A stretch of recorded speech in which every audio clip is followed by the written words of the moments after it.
Vet bills can be expensive, but Spot Pet Insurance can give you up to 90% cash back on vet bills, so you can worry less about high vet bills. Yep, up to 90% cash back on vet bills for unexpected accidents, illness, and even routine care. And with Spot Pet Insurance plans, you can go to any vet you want in the US or Canada. There's no network you need to stick to, so visit your favorite vet and you can save money on expensive vet bills. That's Spot Pet Insurance. It's no wonder Spot is America's favorite pet insurance. Visit spotpet.com for a free quote today. For all terms, visit spotpetins.com/sample-policy. Spot Pet Insurance plans are underwritten by either Independence American Insurance Company or United States Fire Insurance Company and produce Spot Pet Insurance Services, LLC. This is an independent ad from Spot Pet Insurance Services, LLC. You or Zola? Yo, they wanna know. Hey. Hey. Come on. Hey. I want to be famous. Welcome to Who Weekly, the podcast where you'll learn everything you need to know about the celebrities you don't. I'm Bobby Finger. I'm Lindsay Weber. And this is Who's There, our weekly call-in show where we take your questions, comments, and concerns at 619-WHO-THEM. And here's a call. Hi, Lindsay, Bobby. I just had to pause the podcast because you were so shook that Viola Davis is speaking at the Apartmentalize conference. But I will say that Viola is on the speaker tour circuit. I work at Google. Okay, so it's a little bit different. But she just came and talked to us for International Women's Day.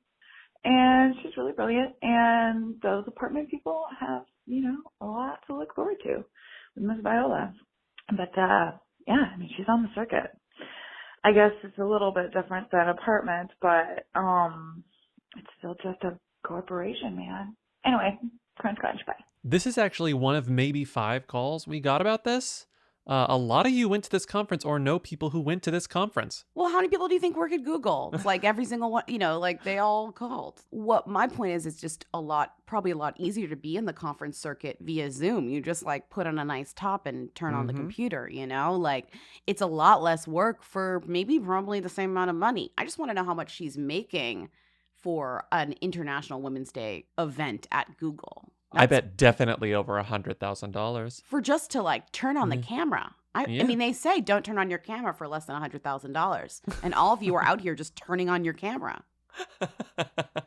Mm-hmm. I had to pause the pod to Google Pizza Girl sauce because I needed to see the shade of sad lavender, not millennial pink that Bobby was describing.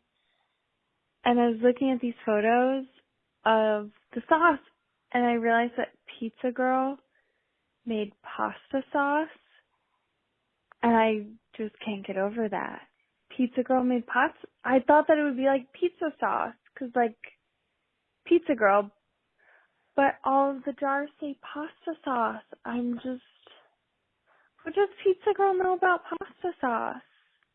I don't know. Women don't belong in balloons. This made me laugh so hard because I hadn't even considered that. And yes, pizza sauce and pasta sauce are different things. Are they?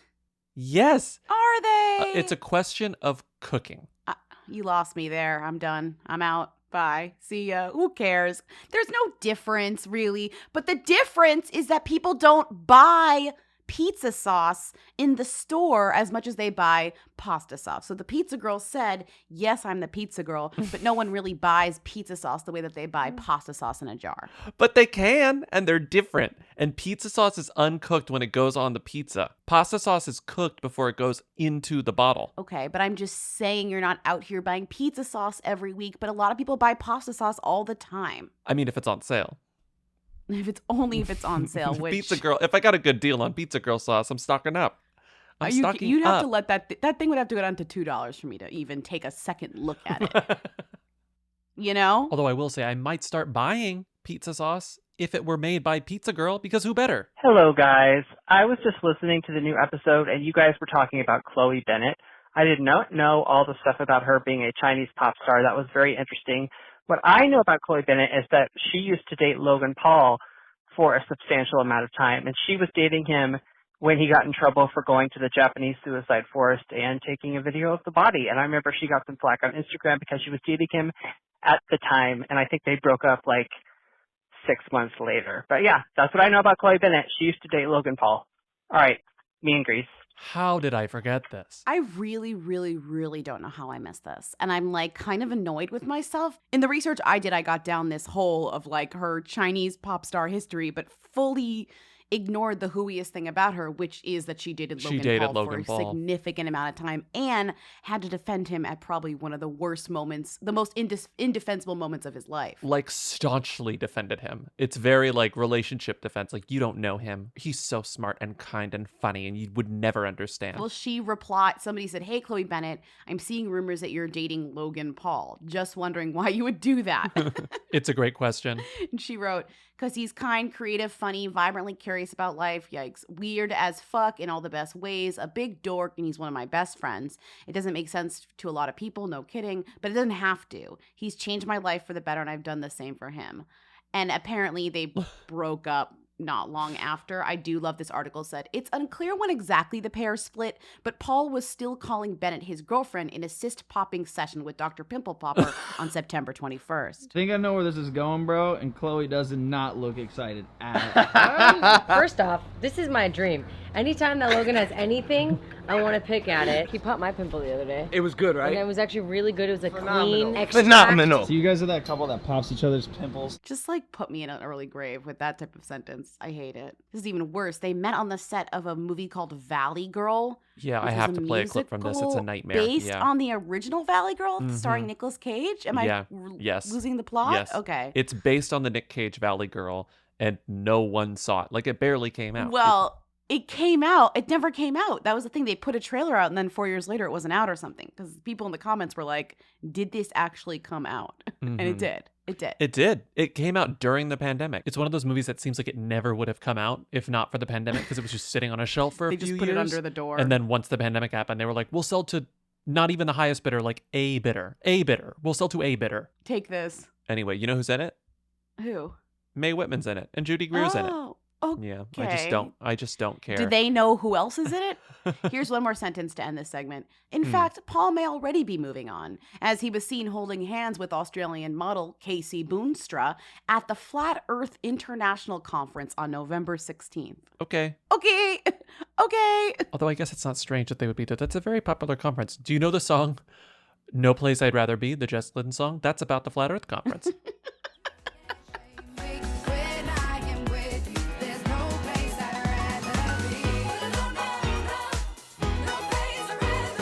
Hi, Lindsay and Bobby. I was very excited to hear you guys discuss Eurovision because I follow it all year long. Anyway, I'm calling about Senate and Flowrider. It's actually not unprecedented for an act to bring a more famous or a little bit washed up American act on with them. In 2005, Macedonia, their singer had a song called Autumn Leaves, and he was joined on stage by, I think, 3 members of Blackstreet of No Diggity fame. Yeah, so they were part of his performance. He did not qualify for the final, but it is not unprecedented for American acts that are a little bit past their prime to participate in Eurovision with an artist. Anyway, live in La Vida laptop. That's so funny. I did not know this. My history of Eurovision knowledge is relatively short to when I started watching it, which wasn't that long ago, and I haven't gotten really past that in terms of the history and stuff.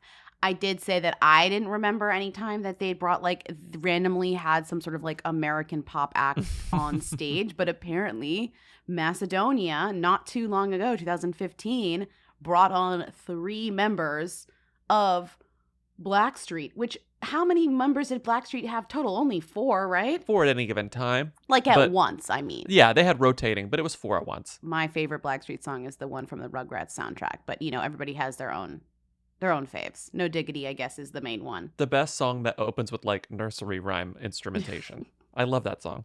It's so good. It's so good. That's a sense memory song. That's the moment you hear it, you stop and you're in 1998. That's what I'm saying. Maya, seeing a video with Maya in a baby's crib is triggering.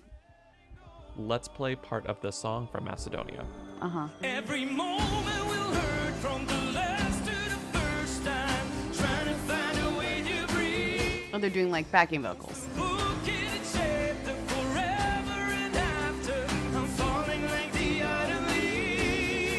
My take on this, though, is like I don't want any Americans involved in Eurovision ever. Do you know what I mean? Like Eurovision is like the one. It's like, leave us out of this. It's like pure, but it's like free of American musical influence in many ways. And like it should stay that way. Like why it is so special is it exists in somewhat of a vacuum.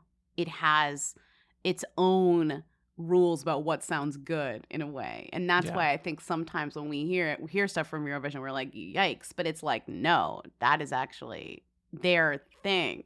I feel the same way, but I think that that's a feeling that's coming out of like the desire to be an outsider. Like it's more fun to be an outsider, you know? I don't want to see Flo Rida up on that stage. I'm like, get off. Go back to Florida. Did you hear Australia's entry in Eurovision this year?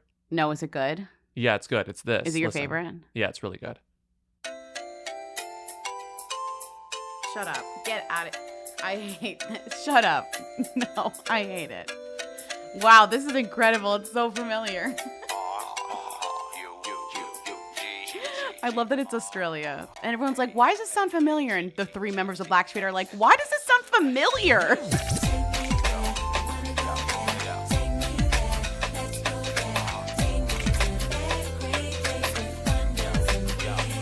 Hi, Lindsay, Bobby.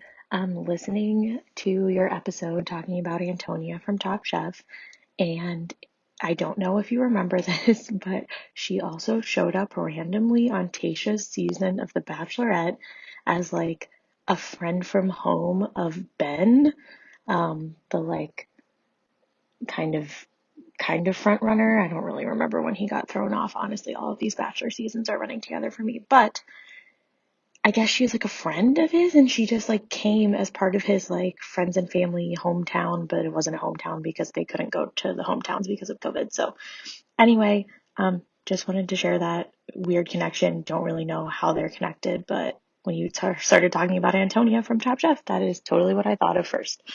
Okay. Crunch, crunch. So what was the caller saying? It's because I know nothing about The Bachelor. It's because they couldn't do a typical home visit. Well, also because I don't know if his parents maybe wasn't appropriate or safe for them to show up at the La Quinta. But Sure. Antonia, I guess, is somebody that he knew. What's funny also, his guy's name is Ben Smith, in case you're wondering what his full name is. His name is Ben Smith. No. He is a personal trainer. He runs like a training company called Your Bodybuilding Club. And I guess this is where Antonia works out. He is her personal trainer as well as her daughter's personal trainer. Yeah, I mean, he refers to her as a family friend, but Right. it seems like that is how they met at the gym. I think they got close because he was personally training her and her daughter. Yeah. There's a clip, but I guess she showed up on his season and like gave him some like advice, and people were like, "Is that like Antonia from Top Chef?" Because this is a very interesting reality TV crossover moment. But I think it was truly like it just happened this way. I just wanted to read you guys this headline. Jedward demand Winston Churchill statue be torn down and thrown into Piers Morgan's garden. Crunch, crunch. Okay, who's more progressive, Bernie Sanders or Jedward? Because I feel like I only see headlines of Jedward like changing the world out here. They are playing Among Us with AOC right now. And that's not a metaphor. We stand Jedward in this caucus. The best thing is they got Piers to engage with them, which is truly like like they just like trolled the hell out of him, and he responded to them. Mm-hmm. What did he say? He said, "I'd be honored to have the statue in my garden." Okay. Yeah, he said, A, 1, 2, Churchill saved Britain from the Nazis, blah, blah, blah, you idiots. He called them clowns or whatever. Mm-hmm. Gormless, tuneless imbecility. Gormless, tuneless imbecility. Gormless. I'd call them activists, so... Hi, Lindsay, Bobby. Just listened when you guys were talking about like language learning programs, and you forgot a key one, which millennials know, which is Muzzy at the VHSs. So just would love to know where Muzzy fits in on the Who Done spectrum. Thank you. Crunch, crunch. Didn't we talk about this? I swear to God, I'm having deja vu. I'm pretty sure we never mentioned Muzzy. We talked about Muzzy. Like last week? Not last week, but like at a different period of time because when I was in French class, we watched a lot of Muzzy. I never watched it. I just saw the commercials. This. Bonjour, je suis le grand musicien. Je suis la jeune fille. Yes, that's French they're speaking. And no, these children aren't French. They're American. And they've acquired their amazing new language skills from Muzzy, the remarkable new video language program for children developed by the British Broadcasting Corporation. Every time we butcher a name, in my head, my brain goes. Yes, that's French they're speaking. And no, these children aren't French. They're American. No, these podcasters aren't French. They're American. Muzzy commercials were ubiquitous back in the day. And it was one of those commercials that even when it was prevalent in the early 90s, the commercial itself felt like it was 15 years old. You know, like the commercial looked even older than it was in 1992 or whenever. I just love, no, these children aren't French, they're American. It's like, I didn't think they were French. Je suis la jeune fille. Yes, that's French they're speaking. And no, these children aren't French. They're American. Ma'am, we can tell. Anyone listening to this podcast, oh, honey, we know they're American. We can tell every reference. So you actually watched these videos? Yeah. I never did.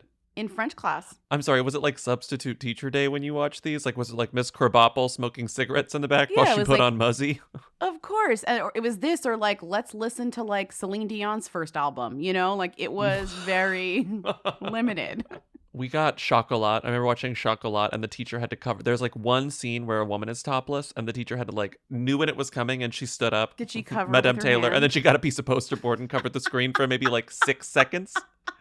And was like, oh, j'ai fini. J'ai fini. And it's like, Madame Taylor, this movie's in English. Carrie-Anne Moss's French accent is worse than mine in this movie. So, like, let's not pretend this is a French movie. Madame Taylor was one of the best teachers I ever had, though, I will say. She just genuinely loved Chocolat. I mean, she also seems like she never broke character. She just was always speaking French. French teachers were so good at never breaking character. You could never get them to not speak French. You'd always try. You're like, we're speaking English now, please. Like, it's after class. But they always fucking spoke French. I slept in a terrible bed at one of our dates this story. I won't reveal where it was because I don't want to be super rude, but the bed was absolutely horrendous. Big dip in the middle. I couldn't. I was always like rolling into the center. It was so bad. My back hurt so bad when I woke up. And guess what? When I got home, my favorite part of being home was getting in bed. Yeah, I you was were like back finally, into my mattress. It's real. Yeah. It's a real bed that was chosen for me based on a quiz, the Helix quiz. Right. And sometimes when people use my mattress, they're like, that's a little soft. And I'm like, yeah, it's made for me, not for you. For you. Which actually even drives home the fact that it's so made for me. You know what I mean? I kind of relish in the fact. I mean, I don't want my friends to be uncomfortable, but I'm like, I kind of am like celebrating the fact that it's like for my body, not for yours. Mm-hmm. I just sleep so much better on my own mattress than literally any other mattress. And that's because Helix mattresses rock. I wake up, my back doesn't hurt. I wake up, I don't have night sweats. I wake up and I'm thrilled. I wake up and I say, I love you, Helix. That's so incredible. If you want to experience the joy that I experience every time I get in bed, the and satisfaction, every time I get out of bed, you should go to helixsleep.com/who because you will get 25% off site-wide plus 2 free dream pillows with any mattress purchase. Plus, get a free bedding bundle, which includes 2 dream pillows, a sheet set, and a mattress protector with any Luxe or Elite mattress order at helixsleep.com/who. That's helixsleep.com/who. This podcast is brought to you by Squarespace. Can't imagine it any other way. Whoweekly.us is a Squarespace. It will always be a Squarespace. We love our Squarespace. Even if they said no more advertising on this podcast, we would still have it be a Squarespace because honestly, it's just the easiest, sanest way to have a website on the internet at this point. Yeah. I really can't think of another option. No, I wouldn't even know how to do another option at this point. It's like it is a perfect way. I know they have all the features I need. If there's a new feature that I need somehow in the future, I know that they're going to have it. Mm-hmm. Let's say there's something we need to do on this website that I can't even think of right now. I know that in the future technology advances, that they will have our back. I trust that Squarespace will keep up.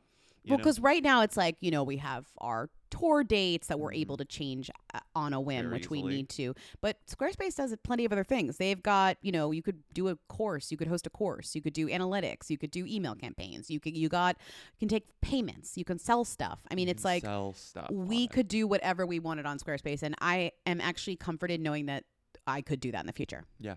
So Head to squarespace.com for a free trial, and when you're ready to launch, go to squarespace.com/who and save 10% on your first purchase of a website or domain.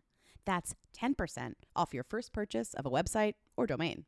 Hi, Bobby Lindsay. So I just read how Tiffany Haddish calls Nicki Minaj disrespectful on Clubhouse, and I've just kind of noticed that Clubhouse seems to attract this kind of drama and seems to attract celebrities. It's not a good example, but I remember Chet Hanks getting in trouble for saying stuff on Clubhouse. And I was just wondering if you guys know why Clubhouse attracts, why is Tiffany Haddish on there, and how do they keep attracting those types to get this drama and then get these headlines? Because that's the only reason I know about Clubhouse are these random gossip stories. So anyway, if you have any ideas or know anything, I just think that'd be interesting. ScarJo, Yummy Pop. Why does the new Buzzy app attract celebrities? That's a question. That's age-old question, you know? They're on there because it's cool. They're on there because it's thrilling for them. I'm sure it's fun for Tiffany Haddish to go onto Clubhouse and be beloved by people. Well, there are two things here. It's cool. I think there's pressure to always be involved in a cool new thing, especially for celebrities sometimes, be on a new platform. And also, there is something about Clubhouse that is terrifying to me, but I think a lot of people love, which is it feels really intimate. It feels really off the cuff. It feels you let your guard down. Live, but it also feels really ephemeral. The thing is, Clubhouse and audio, as we have learned, is not ephemeral. And you could easily record on Clubhouse and you could easily share those recordings. And that's why I think that first round of people saying stuff on Clubhouse and everyone being like, we can hear you, you realize that, was kind of jarring. And now you have kind of the almost second generation of people who either stuck around like Tiffany Haddish or never went back like Kevin Hart. I don't think he ever went back on Clubhouse. Is Chet Hanks still on Clubhouse? Chet Hanks, I think, is still very active on Clubhouse. I get the appeal of Clubhouse because, like you said, it's a place to have an intimate conversation, and you can be it's easy to feel very comfortable very quickly after you get over the discomfort of being in a room with a lot of people. It's sort of there's a hint of social anxiety there. It does feel like you are walking into a party where you know no one. And you have to sort of have your little icebreakers and get your bearings together. Yeah. But the other thing about I understand why you would say things like Tiffany Haddish did with this Nicki Minaj thing, which what did she say? She said that unlike Nicki Minaj, she treats everyone with respect and dignity. Obviously that got back to somebody called her the Nicki Minaj of comedy, that she was doing really well, and then someone said except she treats people well or something, and somebody kind of started her on that train of thought, some other person in there. I heard the audio. And they say oh, you can't record the audio. You can record the audio. Never believe the app that tells you can't record things or save things. Exactly. It's like live TV. You can never expect what's going on, but it's even worse than live TV because there's no producer, right? There's no one there to cut the mic, cut the audio, give you the questions beforehand, the prep interview. Right. It is all of that without any sorts of guardrails for the celebrities. So I get the appeal, but this is going to keep happening. And this is why I don't think that Clubhouse as a magnet for celebrities will continue existing. I think as a magnet for normal people, sure. It's what you love most about podcasting within a live element, which I fully understand because I love a live element and I obviously like audio, but it is a different form. I mean, I'm saying things right now knowing that they could be cut, and I'm saying things right now knowing that they're going to be better in post. Everyone's sort of copying this right now. Twitter already copied it. Facebook is copying it. I just don't. I'm very we'll see about Clubhouse. We'll see how long this actually lasts. I mean, it is a little addicting when you're on there, I'll say that. But it's more just maybe the excitement of something new. It's how I feel when I'm on TikTok too. I'm this is so new, this is so cool. But, that wears out eventually. Exactly. I do find myself wondering, what will change and how quickly once we're no longer confined to our homes the way we are now?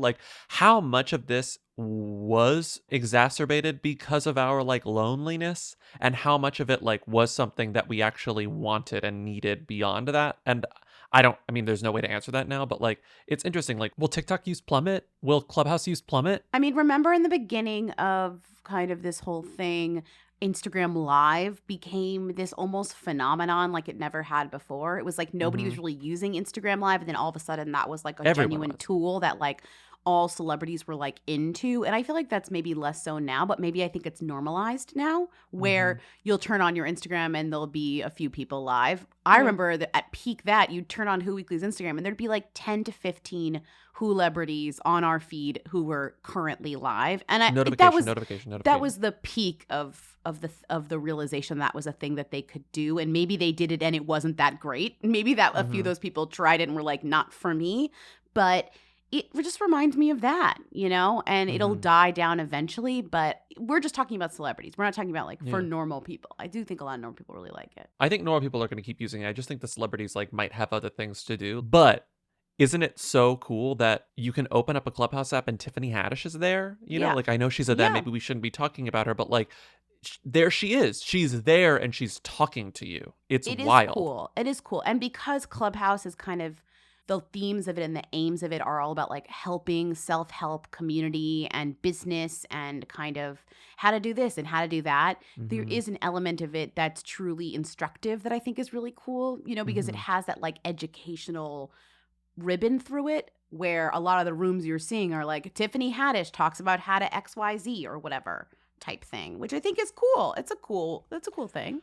It's also, I think, a publicist's nightmare. And I can't imagine a publicist worth their salt in Hollywood who would say, yeah, do this. You know, like I feel like anytime a celebrity goes on Clubhouse, a publicist is like, I don't approve of this. Unless it was a moderated conversation, I would say. Yeah, any publicist might say like, don't just hop on this live audio app whenever you feel like it. Maybe like do some scheduled events. Because there's also, you can like schedule kind of like a special chat that's like with somebody who's asking questions or whatever. But that's why it's the drama incubator. Okay. Oh. Hi, Lizzie Bobby. I'm literally just calling because of Daveed Diggs and Emmy Raver-Lampman. And the fact that one, the worship was so cute, but also two, not just because they were both on Hamilton, but because like they just debuted their house on Architectural Digest in like stunning outfits in like the best possible way. Yeah, but also, I mean, Emmy Clear who? Daveed Diggs? Possible men? I don't know. Crunch, crunch. It's my surprise. Their Architectural Digest is just it's so LA. Like there's so much light, like the camera's about to break, you know? And they're so well dressed, and he's like languidly like posing on the couch that's enormous. Like it's just very LA to me, but it's a really good episode. Well, their house has a lot of interesting things in it too. Like that's the best part of an AD tour. Serena's was the last kind of big one, and hers was so bad. And so this is sort of a return to form. Hers was like a stereotype of what a celebrity's house would look like. As a museum it's like piece. Empty. You know, it's like I have this like art that I don't even necessarily have a story about except I collect art, you know? And their house felt like, oh, these coffee bags that we framed came from coffee bags. They came from what is it called? Not a tag sale, a flea market. A flea market. And I saw that they were special and I got them and we framed like just kind They're of like interesting very wallpaper. Inspired. The only thing that I thought was very like funny about this is their relationship, which was very much like he's goofy and uninvolved and she basically did this whole house, which they did repeat a lot, but he was Over kind and of like, over and I was over away shooting something and when I came back, like the house was done or whatever. Which is very like the dynamic. And they kept being like, oh, here's where he naps. And here's where like I do work. I was like, what? The way this is mostly going to work is I'll probably like throw in occasional details about things, but Emmy did this whole house. That's not true. So like I have very little. True. She was very kind about giving me input, but like it's perfect. So this was an incredible surprise. Almost every house we looked at had some exposed wine cellar. Yep. And we don't drink very much wine, so it never made any sense, but it was a cool space under the stairs. And I came home one day and Emmy had converted it into this record room, had all these custom custom-built shelves and put up all of this great artwork. I spend most of my time in here looking through all the things that I already know I have just because I like looking at them. He also has very genuinely, I mean, clearly I know where he got it from, but he has this kind of like very earnesty, goofy, what's his face energy, Hamilton energy. Who's Hamilton guy again? Lin-Manuel Miranda. He has very that guy energy. Well, it's like it's hammy. It's theater energy. Yes. And I think that like you could get it or you could not because she has a different kind of theater energy. She could easily have that sort of like Lin-Manuel Miranda, like Patti LuPone energy that's just like turned up all the way all the time, and she doesn't have that energy. She has like a more restrained theater energy, and I think that there's like different types. Well, so I guess her most recent thing is she was on Umbrella Academy. Which was very highly watched. So she was like everywhere. But I watched the whole first season of that thing. But the opposite of that, which is funny, is that he was on this new show, Snowpiercer, the TV version of the movie with Jennifer Connelly, which was not really that well watched, but honestly, weirdly more talked about than sometimes than Umbrella Academy. So it's like less people watched him, but somehow he's more talked about. His lead role in that was kind of more talked about than like whatever. Do you know what I mean? That got so much attention, even though the show itself was not really that good. It was okay. I watched some of it. I never watched it. It got attention, but it's also like, it's so hard to compare like television to streaming. You know, like how would totally. Snowpiercer have done if Snowpiercer had been on Netflix, and how would Umbrella had done if it were on? It was on TNT, exactly. Yeah. So how would Umbrella Academy have done if it were on TNT? Exactly. You know, like, and also the Snowpiercer thing was like apparently the first season wasn't great, but then it still got a second season. I watched the first season of Umbrella Academy. It wasn't great, and everyone who watched the second season was like, no, the second season is good. The first season isn't good. So, and are you gonna watch the second season? I might, but she has one of the more interesting superhero powers. So she's the one whose power is like, she's the rumor. I don't know. It's like her line is like, rumor has it, I heard a rumor that, and then she says it and she makes you do the thing. So she like can get out of situations. Rumor has it. No, but I'd be like, I heard a rumor. You got another green milk from Dunkin'. Okay, great. She was in Hamilton with him. Yeah, that's they how met they met when they were in Hamilton together. That's what I think is very cute. It's like they met at like his big breakout role, and I'm not sure hers. I mean, I guess maybe hers too. I think Hamilton is just the breakout. I think maybe technically you would call it Umbrella Academy, but it's like, do you get Umbrella Academy without Hamilton? Probably not. Yeah, but in terms of like people knowing who you are, people definitely knew who he was after Hamilton, and I'm not, and maybe less so for her. She was also in the Chicago SpongeBob SquarePants before it went to. People loved the SpongeBob musical. Did you see it? Everyone loved it. Why would I see it? Why would I see that? Because it was good. Because it was good. Care. Everyone liked it. Not really for me. My other favorite thing about their house, to go back to their house, is the thing that they did with the rugs. How they made the runner that goes up the stairs. That's just a bunch of rugs that they got that they like stitched together. What was the ultimate like house where it felt like they cared about the stuff that was in it, down to the many, many pictures of themselves in their own house, like pictures of them kissing. Like, I get that you have pictures of yourself in your house, but I was like, okay, we get it. Like, we know who lives here. And they even joke about it. They're like, we have a lot of photos of ourselves in our house. It reminded me of like, if Gigi Hadid's house were like the Pinterest house, this is the more like Instagram house.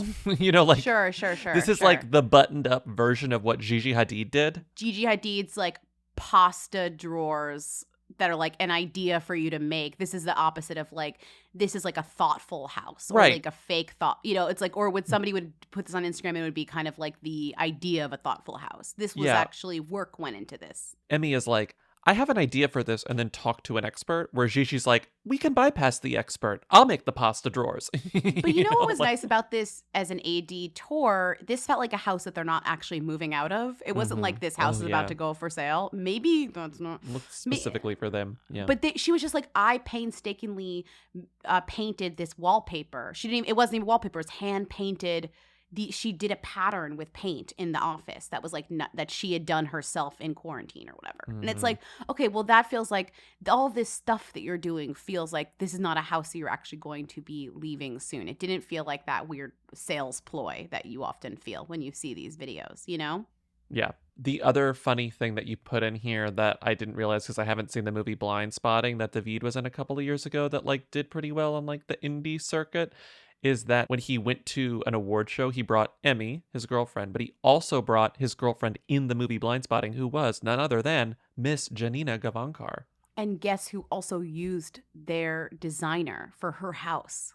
Janina Gavankar. Janina Gavankar. She's everywhere. Truly, she's everywhere. Next call. Does Bo Derek know who BoJack Horseman is?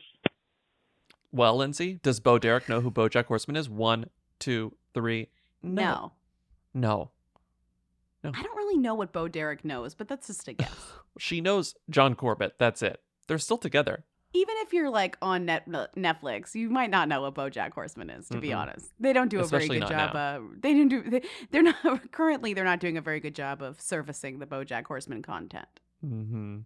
She really enjoyed like My Octopus Teacher, you know, and that was about it. Hey, it's nominated for Best Documentary at the Oscars. Hi, Who Weekly. Does Nancy Pelosi know who Nathy Peluso is? Do you know who Nathy Peluso is? All right. Tim T's a lesbian. Does Nancy Pelosi know who Nathy Peluso is? I have to say, I did think this same thing when I heard about Nathy Peluso for the first time. I was like, Nancy Pelosi? But does she know who Nathy Peluso is? American perspective that you could have is knowing who Nancy Pelosi is. Yes, what? Huh? Does she? Does Nancy Pelosi know who Nathy Peluso is? 1, 2, 3. No. Yes. You think Nancy Pelosi knows who Nathy Peluso is? Yes. This girl is in her Wikipedia, Nancy Pelosi, and she has PR people who work for her actively. Nancy Pelosi's name comes up in Nathy Peluso's stuff right now, and Nathy Peluso's getting all of the like, who is Nathy Peluso? Like young, hot, making music, out here doing this.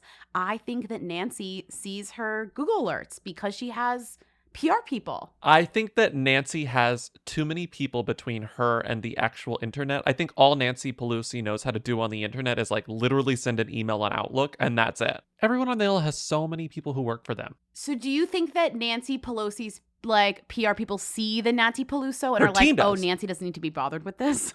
Her scheduler, her staffers, they definitely know who Nathy Peluso is because we can assume a lot of them are young and a lot of them are gay. So they know who Nathy Peluso is.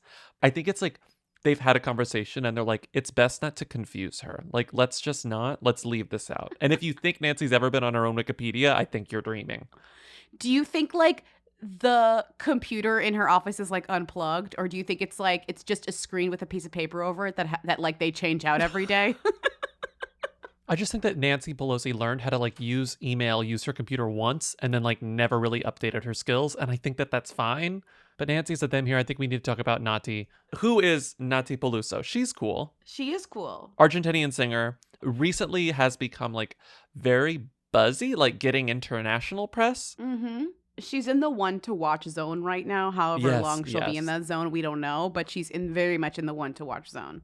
Yeah. She was born in Argentina, but she grew up in Spain. So she gets compared to like Rosalia, who is like a Spanish superstar right now. Their music is completely different. Wait, let me play some for music actually.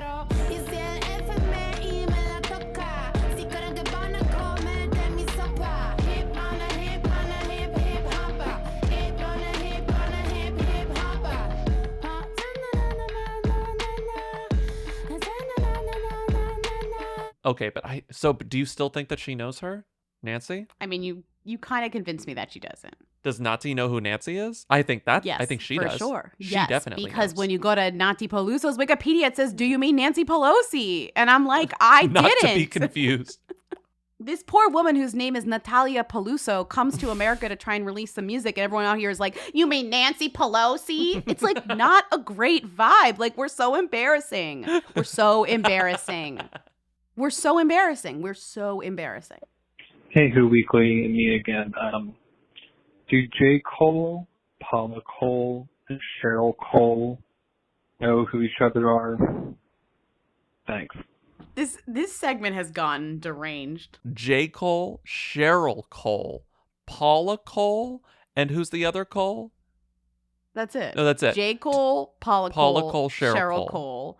I do think this one is funny, but I also think that anyone in they think that they do know each other because of the music industry. Like, I think they all know.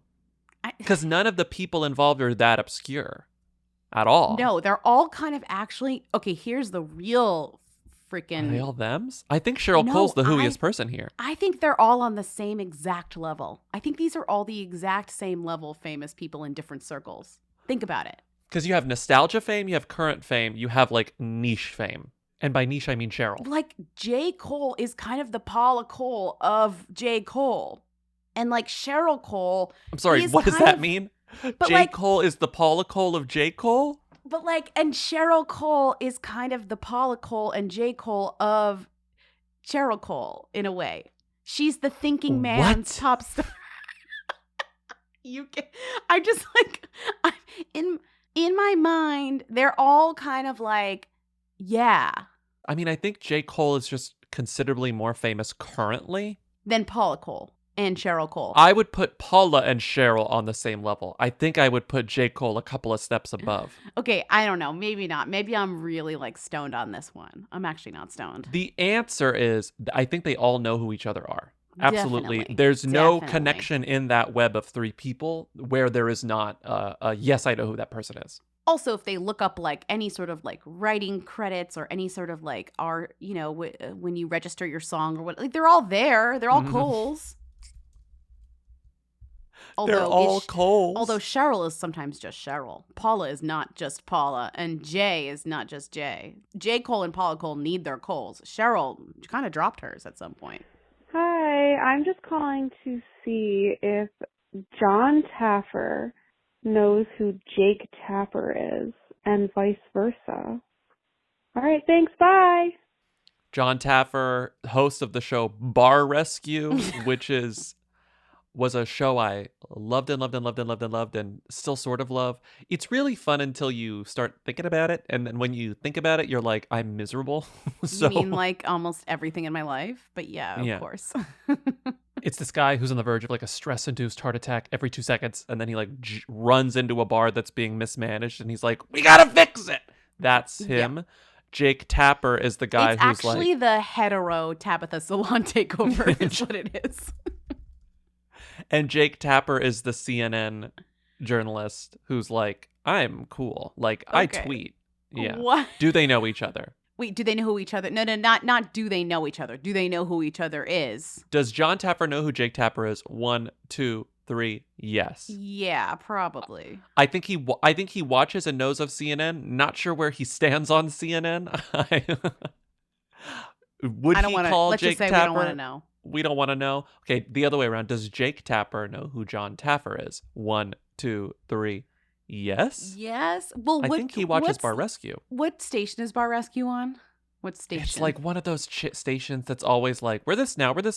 It's like Paramount now. Spike or something. It was Spike, and then it was like, no, truly. It was like, Spike, and then it's Paramount, and now I think yeah, it's like straight TV. I could see Jake Tapper like, you know, watching Bar Rescue shamelessly, you know, beer in hand, needed a night off. Mm-hmm. But they really are on the same level of, I'm not actually quite sure. I think that John absolutely knows who Jake is, and I am pretty sure Jake knows who John is. But I don't think it's because Jake Tapper is so much more famous than John Taffer. I guess he's just on TV more, and it'd be more likely for somebody to be watching CNN versus somebody to be turning on Spike. Mm-hmm. And also, John Taffer's like kind of moment as like the guy who yells has kind of passed. Mm-hmm. That was a big thing for what, like a year, you know? Yeah. Yell guy. You worry for him when you watch him yell at people. You worry for him, and you worry for the people around him. Which is what... if you want to ruin TV for yourself, start worrying about the people on TV. Okay. Seriously. Quick question. Hi, Lindsay Bobby. So I follow The Strategist, the account from The Cut on Instagram, and they had an interview with Kat Dennings, who I assume is a Who, and she talks about how one of her friends is Brenda Song, which I don't really understand. Why would they be friends? Do you have any insight onto that? And also, is Brenda Song the most famous Brenda. Living La Vida laptop. Bye. These two women are like auditioning to this for the same parts, and they're like both, you know, been working since they were teenagers. Brenda Yeah. Song, famously, who is also dating Macaulay Culkin. I think They're still together. they are still together. They're still together. Is Brenda Song the most famous Brenda? Is the question I'm really curious about here. You know how I know the answer to this, Lindsay? How? It's a case for We Need a Noise, famousbirthdays.com. Famousbirthdays.com. In my mind, Brenda Song always sounds familiar, and it's not because it's Brenda Song.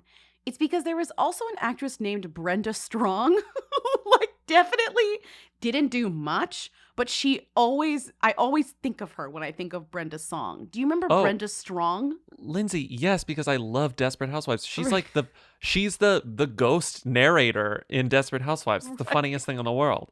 The whole she dies.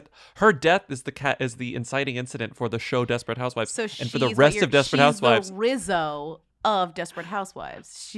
The Rizzo? Rizzo doesn't die. She's the Stalker Channing of Desperate Housewives. Rizzo doesn't die though. Stalker Channing dies in First Wives Club to start that movie. She is the Stalker Channing of Desperate Housewives. You can't call her Rizzo. That's her most famous character. I forgot her name. But in First Wives Club, she's not Rizzo. Yeah, she is Rizzo in First Wives Club. That's her, you know. If I'm trying to remember her name, I'm going to say Rizzo first. But Socialite. Upper West Side socialite falls to her death like Rizzo. She is the Stalker Channing. Now in my like crazy fan fiction brain, Cynthia from First Wives Club is just Rizzo after changing her name after graduating from the high school in Greece. I have a really bad memory. The other Brendas who were on famousbirthdays.com. I will say I think Brenda Song is absolutely the number one Brenda right now, for sure. In culture, she is yes. the number one Brenda. But like, let's name some other Brendas. The top 10 Brendas. I think number 2 is a big contender for being a very famous Brenda. Brenda Lee. Brenda Lee, exactly. Brenda Lee. Let's play some Brenda Lee. I'm sorry, so sorry.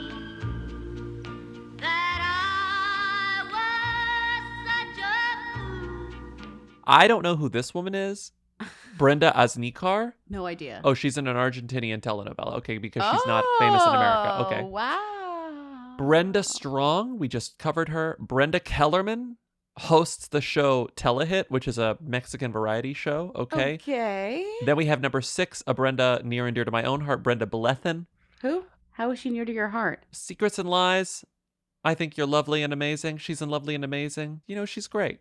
Okay. You probably know who she is because she's Mrs. Bennett in she was like in really Pride good and Prejudice. Yeah, no, I know who she is. Yeah, okay. Just a funny fact about being a Brenda. This woman is the number 6 most famous Brenda according to Famous Birthdays, but she is the 45,338th most popular person. Yeah. So like, I feel like there's a way to do math here that like shows what that actually signifies, but like you can figure it out. Like the number, if you want to know how not popular the name Brenda is for anyone, young people maybe now, Brenda Song is the number 1 famous Brenda, but she's the 2012th most popular on the full list, you know? The number 10 most famous Brenda, I think, is important. It's Brenda Fricker. Lindsay, do you know who that is? No. She won an Oscar for the My Left Foot, the Daniel Day-Lewis movie. Mm-hmm. But I think she's most famously known to at least me and our audience as the Bird Lady in Home Alone 2. Oh, I recognized her as the Bird Lady. She's the Bird Lady. She followed up her Oscar with the Bird Lady. Wow, that's amazing. Yeah. She's from So, Dublin. And Brenda Song, absolutely the most famous Brenda. Yeah, that's Love her. True. That's true. But Brenda Fricker's the 24th most popular actress from Ireland. Oh no, that's going to open up a can of worms. Don't click it. Don't click it. Don't click it. Let's play a very quick game of Who Were Them. Hi guys. So I was watching the Grammys the other night and I was like, Brittany Howard. And I Googled Brittany Howard and I found her Zola registry. It's a lot of baskets mostly. I was wondering, is there a way to find celebrities on registries like that outside of just like manually looking them all up? Because I would be interested to see who's on there. and Brittany Howard, who them? Celebrities do not want you finding their wedding registries, I'll tell you that. I'm not gonna like share this, but it's very easy to find. Like it's like very easy to find, and it says the top is, "Hey, what's up, y'all? You know who it is. It's your girls trying to grab some goods. Love you. Just happy you're attending, to be honest." And there's like a ton of baskets left, and a juicer, So are you telling people to go on and find Brittany Howard's? You're not invited to her shower? I'm not telling people to do anything. I'm just saying that this is an interesting call because, as we talked about years ago, you can find celebrity Venmos. You can also find their Zolas. And Brittany Howard is definitely the level of famous where it's like, yeah, of course her Zola is somewhere easily accessible. She's not super, super famous. She's just like famous. She also probably doesn't consider herself that famous in some weird way. Yeah. So she's like, of course I'm going to use a Zola. Like, what else would I do? Or like, I'm going to have to use some online registry thing. She's amazing. She's the Alabama Shakes lead singer, but Alabama Shakes wouldn't exist without her. So she's solo, and she's that's the Haley fine. Williams of Exactly. Alabama Shakes. Exactly. She was like, no, I'm done. And they were like, name somebody else from the Alabama Shakes, and you were like, I don't need to.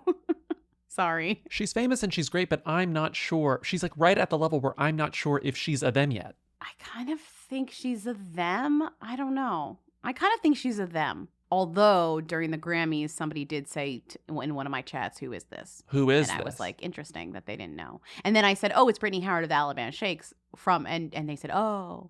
The moment you start getting really granular, it's obvious. We obviously go into this where it's like music them, gay them, like whatever them, black them, whatever. We have all these like ways to categorize the who's or thems, but I feel like if you were doing some sort of scientific experiment, the way that we really mean it is like from an American perspective. If you scientifically pick like 1,000 random Americans and ask them who it is, like would the majority say who are them? And I think that's the most, would the majority say yes or no? Yes or no. Do I know who this person is or not? Yeah. And I do think that people would know who she was. I feel like people might know who she is. I mean, like 0 to 5 people watch the Grammys according to the rating. So it's really actually not accurate to say like, but she was on the Grammys. But people who are like, I like music know who Brittany Howard is. Do you know what I mean? Mm-hmm. 1, 2, 3. Them? Yeah. Them? Big question mark. I hope their wedding was nice. It was in October 2019. Well, she didn't get all these baskets. She's missing a lot of to be fair, they're expensive baskets. Really? You know? You'd have to go in on them with your friends. I love when you open a registry and you realize the only things left are like things you're not going to pay for. So you're like texting people like, oh, did you already get the thing? Like, do you want to go in on this like high chair? You need like 10 friends to go on in like a Scandinavian designed high chair or whatever. I don't even remember what I get when I click on registries. Like I'm trying to remember what I got Ray from our baby registry. And I was like, I don't know. I just clicked something. I was like, it's very thoughtless. I love registries. I got her an inner tube that was not on the registry. Oh. I clicked the thing on a registry and I was like, this looks great. Awesome. Cool. I Bye. just love getting babies those inner tubes they can float in because they're so cute. And you really can't go wrong. You do that selfishly because you like getting the picture of them in the inner tube. I want it for me. You want it for you. You want the pic of the baby in the inner tube. Yes. That's why you do it. Are you kidding? And do you know how many pictures of babies in inner tubes I get? It's so cute.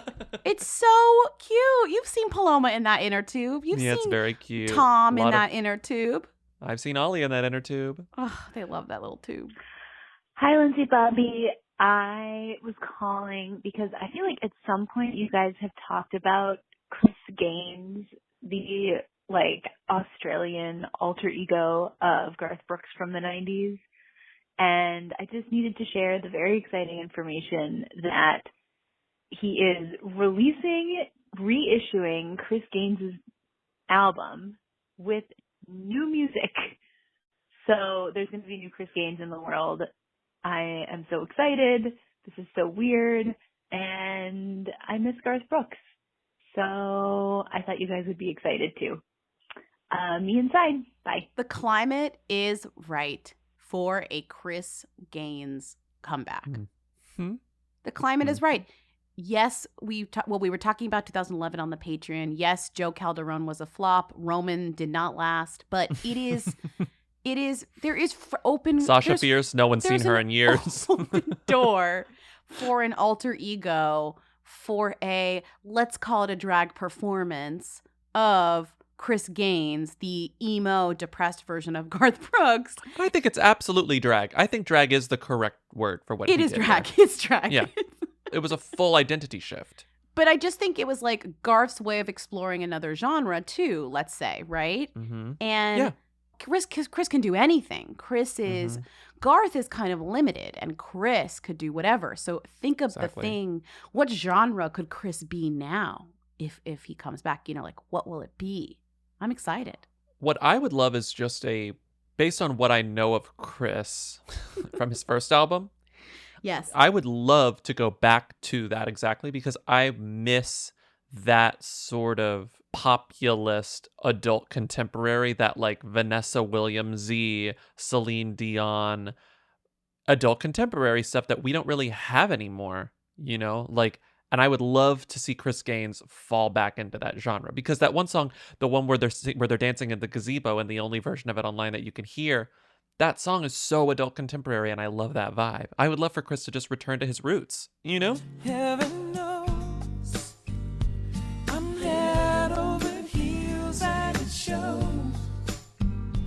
I've played every field, I suppose, but there's something about you when you're around, baby. I have found I get lost in you.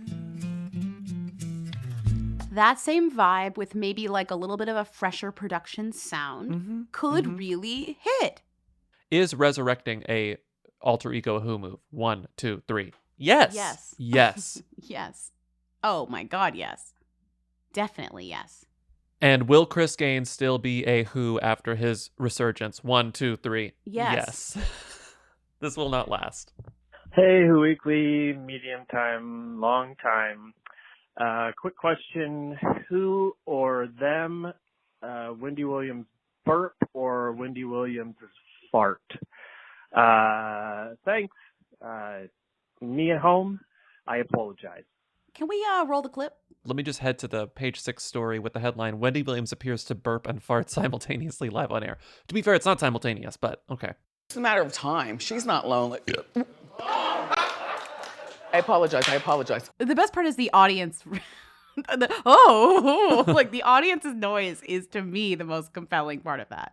It's just funny to me that page 6 is writing this rude headline when I don't think that there's anything to be embarrassed about here. Like, it's genuinely funny, and I think that she would realize that it's genuinely funny. Yeah. Especially for someone whose job is to talk live on the air, something like this is going to happen. And the way that she sort of brushes it off is so professional and so well done. I don't know. It's enviable. Well, also, like, it's relatable. Like, who hasn't laughed and farted at the same time by accident? Farting is hilarious. Like, half the times I laugh, I'm like, oh, I farted too. Anyways, it's just very relatable to me. I don't usually do the burp fart combo. I will say that is interesting because usually gas comes out one side or the other, but two at once is very interesting. Also, if it was at the same time, you wouldn't have heard the fart. You would have just heard the burp. Wendy does burp a lot. She does belch. And I think that's because she talks a lot really fast and she drinks a lot of water. So she's kind of like trapping these burps. Like, where are they going to go, you know? Mm-hmm. She's got I'm not surprised, but is Wendy's burp a who or a them? Is Wendy fart a who or a them? I would say Wendy's burp is a them because we've heard her burp before, but Wendy's fart, that's a who. Exactly. And also, when you think about the order of things, because as the headline says that these were simultaneous things, they were not. They were subsequent things. The burp happened first and then she farted. I think when you think about it conceptually, the burp is coming in hot. The burp is coming in first. The burp is making a splash. The fart is trying to keep up. The fart's the who. The fart's trying to basically copy. It's like it wants to steal the spotlight while it's still there.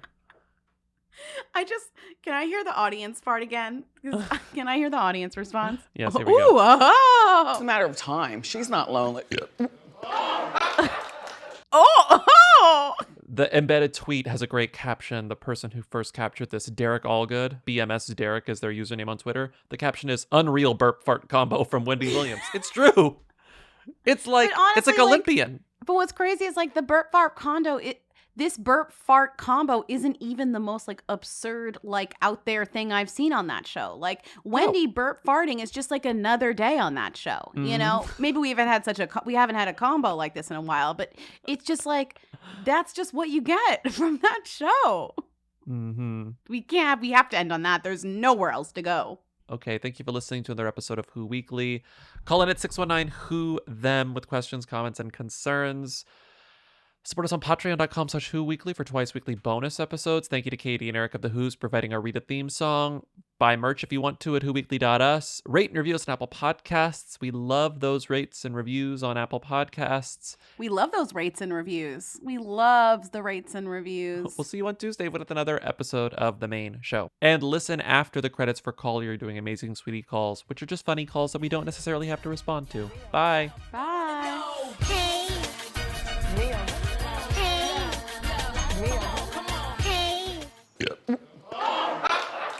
Hey, Bobby and Lindsay, long time. So about the Rao's sauce, the best deal you can get for those right now is at Costco. They sell 2 28-ounces jars for like less than $10 right now. That's all. Get your sauce on. Crunch, crunch. Bye. Hi, Lindsay, Bobby.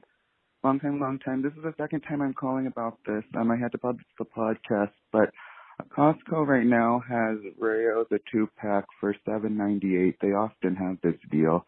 I know in New York City it may not seem like it makes sense to get a Costco membership, but Lindsay has a car, so it's worth it. Okay, crunch. Bye. Hi, Lindsay, Bobby. I just wanted to call and let you all know that you can get Rao's at Costco, and you can get big jars of them, and it's like 2 in a pack for like $10.50, like a little, I don't know. It's like around that price. I live in DC, so I'm assuming that you can find it in New York. Try Instacart. Just wanted to let you all know. Okay, bye. Hi, Lindsay, Bobby. Medium time. Just calling to tell you about an amazing sauce that I really love at Costco. It's a Victoria sauce. You're probably all over it, but it's the best marinara I've ever had. Sometimes I just put it on a piece of bread. Okay, start your yummy pop. Love you guys. Bye. Ava Marie posted a picture of the lingerie her new boyfriend got her for her birthday. Yuck. Hi, Lindsay, Bobby. Last episode, y'all were actually, no, this is stupid. I'm, thinking about it, it's stupid. Bye.